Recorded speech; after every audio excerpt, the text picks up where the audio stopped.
I do challenge for you to take your dreams, your passions, your aspirations seriously because they have been planted in you by the Creator, by God, but the universe for a reason.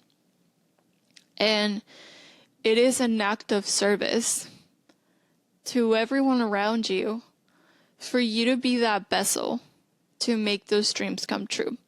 Welcome to the Open Delta podcast, where we believe that you are here to be more, not do more.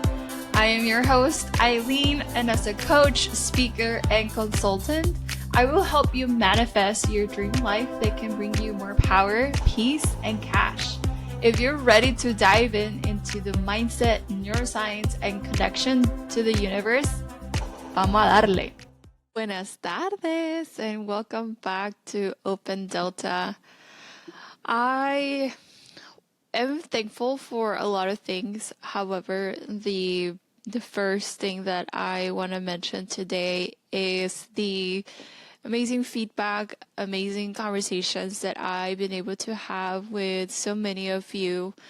I truly appreciate you taking the time to listen and really absorb and provide recommendations to what I can do for us in the future. So to those that have texted me back, commented, I really appreciate your feedback because that is what is going to make this better and better. And I want to give a shout out to Dave because he was thinking about the episode where we were discussing psychological safety and bad managers, if you remember that piece of content. And he comes from a manufacturing background and he is fascinated with lean manufacturing, kaizens, and we're discussing the Toyota way.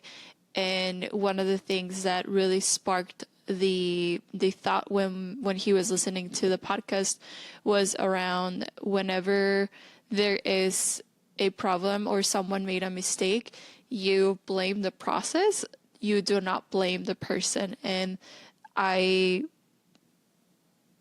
agree. There's so much truth in that, and so there should always be a process to how to make the process. And it was just a beautiful discussion that I wanted to shed a light on it.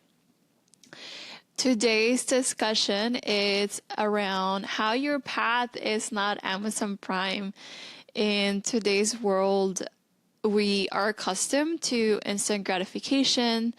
Amazon has a one-click delivery. It's very easy to add things to your cart, and in today's, it appears at your door's footsteps. So when it comes to our dreams, our growth, our transformation, our personal development, the process is a lot different. We don't have a You app on your phone and you can add all your dreams in there and then they will magically appear by, some delivery person coming to the rescue and providing that to you.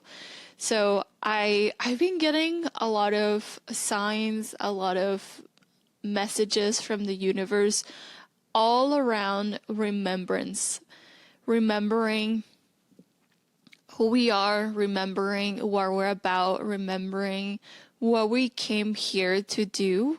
And the universe speaks to us in metaphors, it speaks to us in symbols. And if we don't pay attention, we will miss them. And one of the things that I love about universe speaking in symbols is that symbols mean different things to every person. What a key means to me might not be a key to you. And I think there's a lot of beauty in digesting those key messages that we are getting. And when it comes to Amazon Prime, we've been accustomed and conditioned to think that everything's going to be fast, that from delivery to success, like everything is going to be easy, and that is simply not the truth. There is also a lot of influence from social media of overnight success, really having unrealistic expectations for our own lives. And when I was thinking about this, Sabrina Carpenter came to mind very quickly just because Homegirl has been singing for like 10 years and now she's really making it big. Now she has, she just recently won an award. She started her tour and she has several songs in the, top 10 songs for however many weeks. And it's just amazing how so many people are saying that she's an overnight success when she's been grinding and hustling for the last 10 years, making songs, making music, not giving up on her dream. And now she's really realizing and seeing the potential of what she could do. However, she's been believing in that dream for 10 straight years without giving up. So I just wanted to mention those two examples of how in society and our surroundings and our environment, a lot of the things come easy and quick. And you might think, why are my dreams not happening quick enough? Why are my dreams not happening right now? And going back to that theme of remembrance, over the last 10 years, I've been working my little butt off to achieve the things that I wanted to achieve, embracing this very independent personality.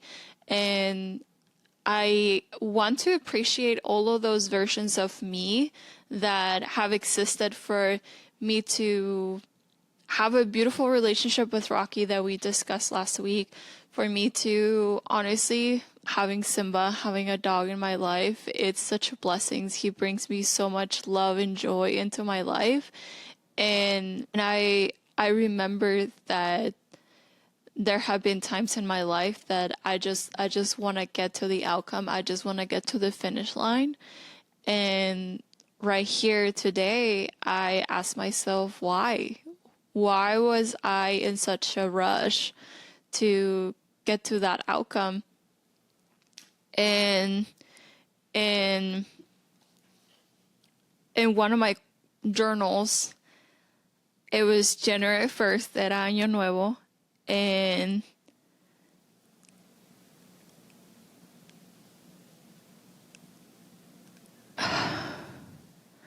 I said, no puedo explicar, pero siento esta energía de hacer todo por hacer lo que mi corazón dice y ser egoísta de tener disciplina.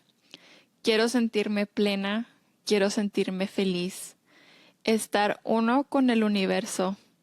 Me late hacer un podcast y publicarlo en YouTube. YouTube también llama mi nombre, La Puerta de Open Delta. Siempre hay una puerta y esa puerta es una decisión para cambiar tu vida. Tomar una decisión es 2 segundos para seguir la rutina de diosas.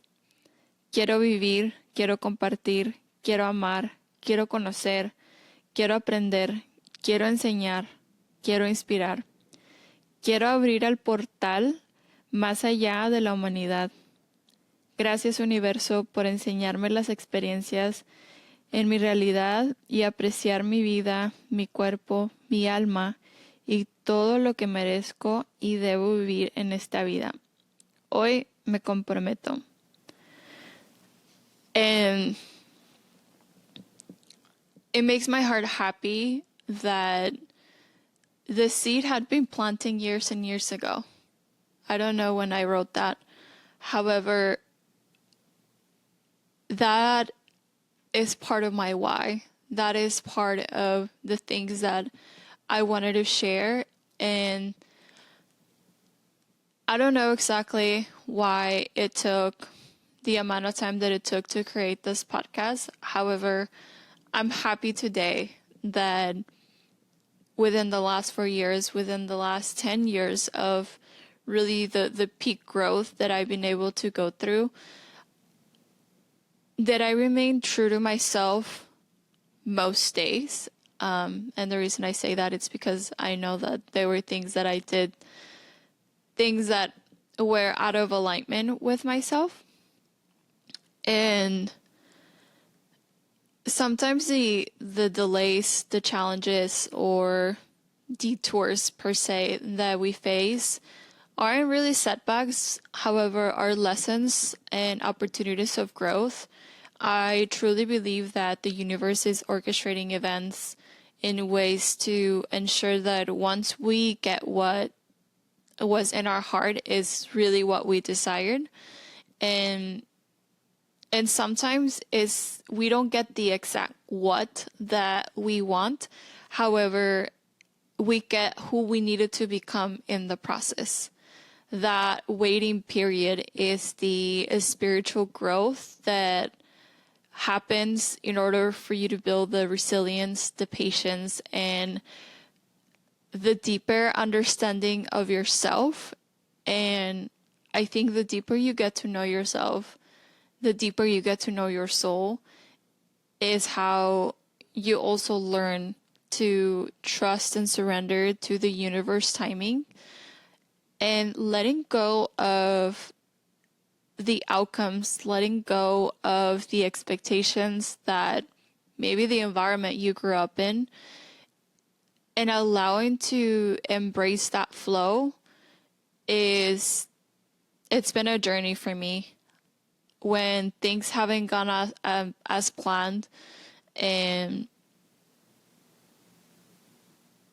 rejection is redirection, is truly the universe helping you align energetically to the right moment, to the right people, to the right places. So when that manifestation arrives, you are in the best place possible. Whether it's mentally, emotionally, physically, or spiritually, you are creating that space to really receive it and sustain it. And one of the biggest lessons for me was selling the house. When we were talking about Rocky, we really didn't dive into that. However, selling the house was a very emotional process for me because, like I mentioned, having the house gave me the foundation, gave me the roots that growing up, once we moved to El Paso, we didn't have, because we were moving around so often. And so even the thought of selling the house, going through the process with Brianna, staging the house, was a stager came into the house and essentially told us everything that we needed to remove in order for the pictures, to be able to post those pictures on the listing website and on social media, and create the marketing material for the house. And then B, for all the showings, you need to remove like pictures of your family or anything that can really identify you with the house for privacy purposes. And the stager's just doing her job, and she's taking all the things, putting them in a table or a box to make sure that those things get removed by the time the pictures come around. And it's like you've been in the house, decorating it, making it your home. This was Rocky's and my first house that we owned, and it was very emotionally taxing going through that, having to throw away our things or putting it in a donation pile. And weeks and weeks go by. We have our open house. We get a lot of activity around the house and no offers. And weeks come by and we get our first offer. This was a family that they wanted to be closer to their grandkids, and they wanted to have some contractors come by, and they wanted to remodel the kitchen and laundry area, and they were getting quotes from contractors to see how much it would be. And once they got the the quote back from the contractors, they said that it was too much money to buy the house plus B, make the adjustments that they wanted to do to the house, and they withdrew their offer. And the emotional pain that I felt from then removing that offer was something that I hadn't experienced before, because part of me wanted to sell the house, move on with our life, and then B, it was like a relief because I wasn't ready to leave at that point. And I wrote a letter to the house, thanking it for all the memories, thanking it for all the gatherings that we were able to have, whether from, Super Bowl parties to pizza making parties with the primos to hosting Easter with our friends. We shared a lot of memories, and so I wanted to capture that and just put some of my emotions into paper and fully experiencing them, because I was very attached to the house. We get second offer and they withdrew it. And by the third offer, I was completely exhausted. I just wanted to sell a house at that point, and I was praying for that offer to actually go through. Everything was going according to plan. The inspection came back. We negotiated some of the inspection items, and then we wanted to close. By the time the inspection came back, the buyer's credit, they needed to move the close date because they didn't think they were going to have enough time to review the buyer's numbers and do that process with them. And we had already made our timeline of, we're going to leave Dallas on this date. We're going to go back to El Paso to spend some time with my family. And so we were going to do a virtual closing, which I was kind of bummed because I really wanted to see Brianna for that process, and being able to just go to the office and take the pictures and really have a memory to close that chapter in person. And Rocky and I are cleaning the house, selling stuff, giving away things, or just throwing away stuff that nobody needs. And we get a call from Brianna days before the close date, and she said that the buyer's creditor are able to move up the date if we are able to close on like Tuesday. And we said, we can't close on Tuesday, but if you can make Monday work, we can close Monday. And everything lined up for us to be able to close that Monday. And Monday was January 29 of this year. And 129 was very significant to me because I associate the 29th with Tata. That was 11/29 is his birthday. And so when everything shifted around, I wasn't really looking at the dates. However, that Monday, when I realized today is Monday, the 29th, I felt that was a huge sign from him orchestrating whatever he was orchestrating in the background to tell me everything's fine. Selling the house was the right thing to do. Now you get to experience this with Brianna. And we went to the title office. Simba was there with us. And then Rocky went to El Paso, and I had to fly to Houston for work. However, I just remember that being a very emotional process for me to let go of those roots. And then moving to El Paso, we're going to spend time with my parents, with my dad in El Paso, and then some time with my mom in Juarez, and not having a home.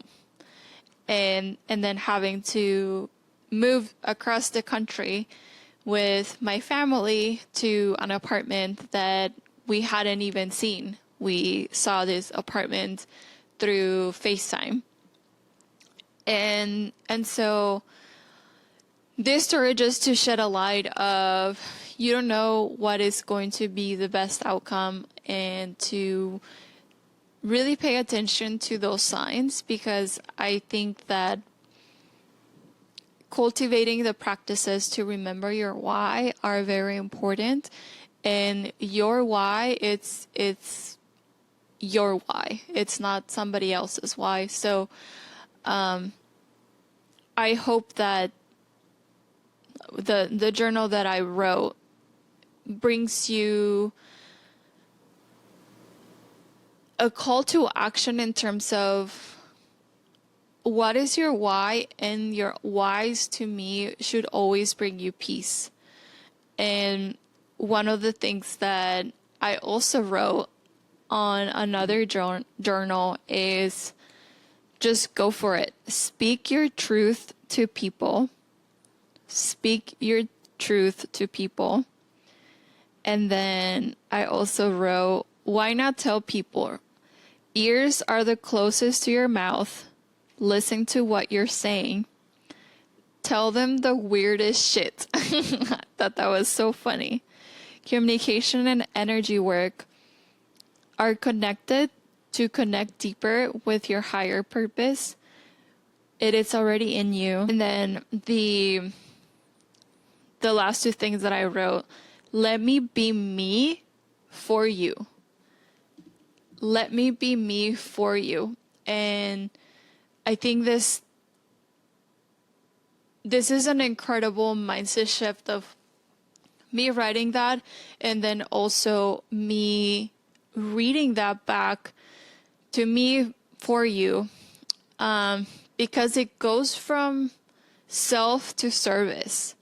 It goes from, I'm doing this for me, I'm doing this for this reason. However, when it's rooted in that why, it goes from it is serving only me to it's also serving others.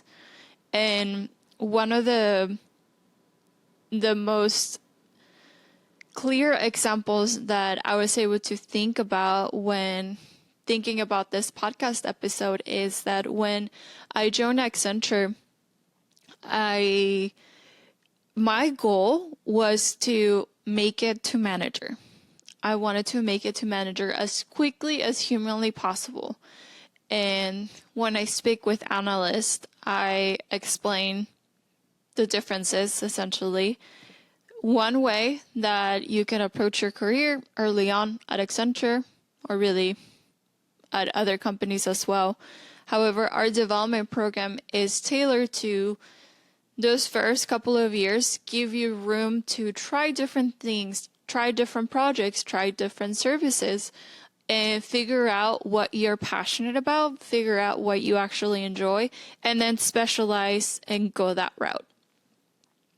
Or my approach was, and my thought process was, if I can stay in a group or a service for longer, that might actually expedite my path to leadership, to manager, to make it to executive. And that was my goal. And it was all rooted in my ego. I wanted the title. I wanted to say that I've achieved manager in 4 years. And it was truly based out of ego. That's the easiest way that I can put it.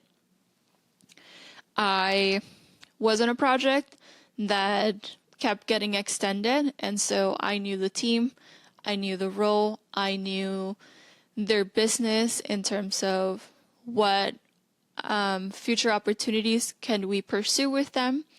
And because of the relationship that I developed with my client, they trusted me that I could do the new role, the new job. And it's because of mainly that client, those relationships, and that feedback that I was getting from them, that I kept getting promoted and promoted and promoted all the way to manager within the 4 years that I joined Accenture. And I remember, like it was yesterday, that I get the call and the results were out. And so this was my manager calling me to tell me what were the performance outcomes for that year. And they said, congratulations, you've been promoted. And he ran through all my numbers. I got almost a 30% base salary increase. And I also received a performance bonus for that year, which is amazing. And I could not be more neutral about it. He told me, and I remember that I was just staring at my notebook because I wrote the numbers when he said them. And I was just staring at the notebook. No excitement, no smile,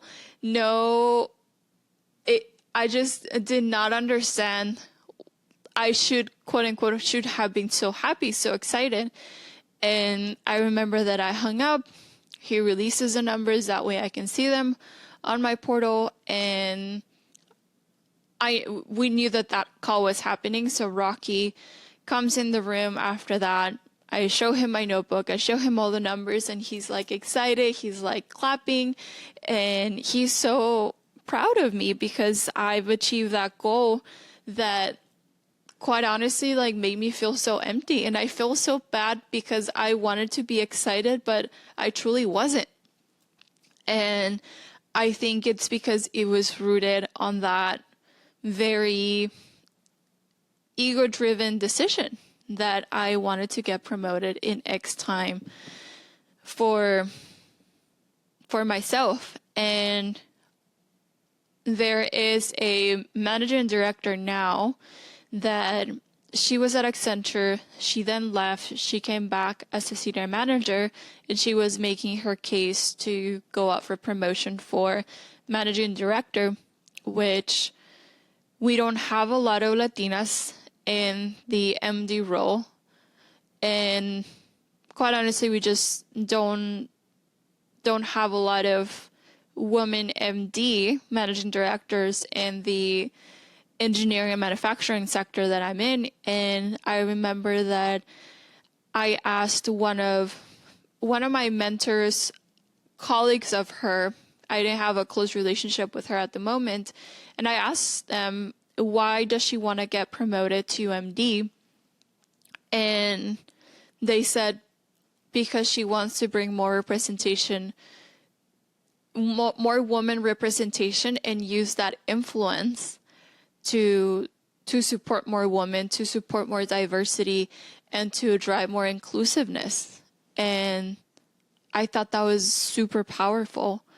And comparing it to, or not comparing it, but thinking about my own journey, I was truly rooted in self.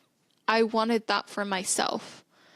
And her approach is really rooted in her why. Right now, delivering projects and bringing more revenue, it is part of her role. However, she's doing it for a higher purpose of diversity, inclusion, and bringing more visibility for women. She recently asked for one of the presentations that we worked together, and she sent me a picture. This is making me emotional. She sent me a picture, and she's front and center in a panel of probably thousands of people. And everyone's wearing black and navy suits. And she's wearing an orange dress and a white blazer. And it's a panel of 5 people. And I don't know if she was the only Latina in the panel. There were other 3 women in the discussion. And she said to me, the content and the information that you provided me helped me prepare for this discussion. And in a banner right above her head, because she was in the middle, it was diversity and inclusion in energy. And so her using her platform, her using her influence now as an MD that carries a lot of weight and energy in a sector that is historically been dominated by male, I feel very happy to just have known her. And so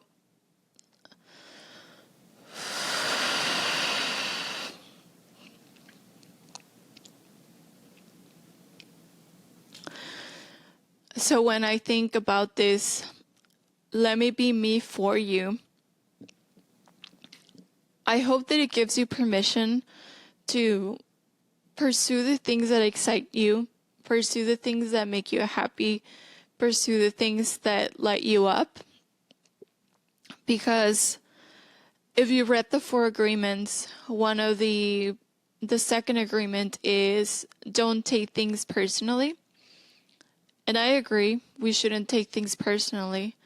However, I do challenge for you to take your dreams, your passions, your aspirations seriously, because they have been planted in you by the Creator, by God, but the universe for a reason. And it is an act of service to everyone around you for you to be that vessel to make those dreams come true. Day in and day out, from thought to action, but really going from self to service, and to remind you that your path is not Amazon Prime. Your path is not social media likes and reshares and retweets. It is about the waiting being the hardest part.